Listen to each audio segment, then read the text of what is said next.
বাঙালি 1 বছর পর এক বাংলাদেশে এনফোর কি করার দরকার ছিল? হ্যাঁ, এটা বাংলাদেশে থাকতে তোমরা ভালো করে বোঝা দরকার কি শাকিল এনফোর কি দরকার নেই। এই যে আমরা রাগারাগি করছি অফিসে, কেন করছি?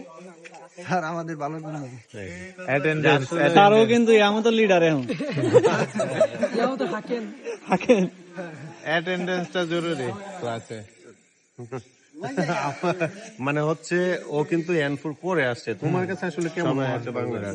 স্যার ভাষার বিকল্প নাই আর কি, জাপান চলতে হলে স্যার ভাষা মাস্ট বি লাগবে আর কি। এই যে তারপরে হাসি দিব অনেকে। এটার সফলতা স্যার জাপান আসার পরে বুঝতে পারছি আর কি স্যার। এটার আর পড়ার চেয়ে বেশি মানে আসলে প্র্যাকটিসটা করা। সবচেয়ে বেশি গুরুত্ব আমরা বলি যে জাপান স্বপ্নের দেশ জাপান, কিন্তু স্বপ্ন কোন সময় আরো বাস্তবে রূপান্তর হবে যখন নাকি আপনি ল্যাঙ্গুয়েজটা ভালো পারবেন। এছাড়া আসলে বিকল্প নাই। আর বাংলাদেশের মতো খাবেন আর মানে হচ্ছে ক্লাস করবেন এরকম সুযোগ নেই, এখানে কাজ করবেন।